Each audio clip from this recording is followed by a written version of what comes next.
Winter in our capital city. Yes, our video blog this week is on the Rideau Canal. We're meeting with the National Capital Commission to talk about the winter ice and what it means here for our capital city. You know that there's 22,000 visitors here every day, that a regular season is around 50 days, which makes about 1 million visitors on the Rideau Canal each year. That's exciting. It's 7.8 kilometers long, which means about 142 NHL rink size. In a few seconds, we're meeting with Bruce Devine from the National Capital Commission. I'm Bruce Devine, Senior Manager for the National Capital Commission, in charge of the Rideau Canal Skateway. So we go from summer use, where we see boats, canoes, runners, cyclists using the canal, to winter operations. How does that work? It's quite interesting how the transformation of our Rideau Canal, especially in the downtown portion. It is our 49th edition. 49th edition. Exactly. So it is a national capital icon. It starts in the fall when the Parks Canada lowered the water for us to permit us to install the chalets, the staircases and the vehicle ramps. And then we lay out all the electrical cables. Then the water goes back up a little bit to the ice level, and then it freezes.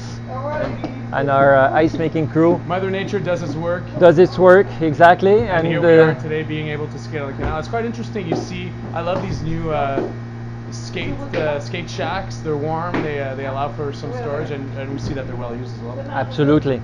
There's a lot of people coming in. Are you ready to skate? I am. Let's go.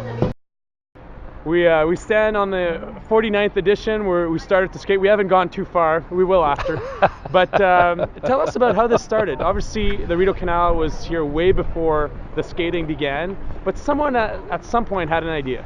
Douglas Furton in 1970-71. He thought that this would be a great success, so he did ask his brown collars to come down with their shovels. The team came down on the canal with a shovel. Yeah. And the water level at that time had dropped as well, right? As well, yes. They always did it. Okay. And then, so it became a success, and now 49 years later, it's a fantastic. It's a professional operation. It is. The maintenance crews have evolved over time, and they almost get this to the perfection. So we're skating on the canal. It's already open. We had a rainfall a few days ago, minus 35 a few days before, and between that we had two major storms. How do you guys do it? How do you keep the ice open? I know at times you'd have to close it, but I know that the team does a wonderful job in trying to keep it as open as throughout the winter as much as possible. Absolutely. If we look at these two days, the team plowed the skateway for 24 hours in a row. So they had to relay themselves, but the machinery worked without stop. We have to get rid of that snow because it's one of the enemy. It's used as a blanket, so we got to get rid of it. But thank God we didn't have as many rainfall as other cities. So because when it's too much, it takes too long to freeze, yes. And then we have to close. So this time around we have just enough. It froze again. You survived the rink with just a little bit of rain, which is like a mass flood. Yeah, and luckily it froze. It's a free flood, and luckily it froze as well. So we're quite fortunate. We're dependent on Mother Nature. Absolutely. And I know that some of our outdoor rink operators do look at the canal and some of the operations to improve and to adjust depending on the weather. So we're on the canal today. Quite excited about it. It's professional.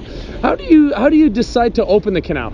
Now we're mid-season, and we're well into the season, but there's some safety issues. I mean, there's water that go under here, and the team. There's never been incidents because obviously there's some structure around the safety.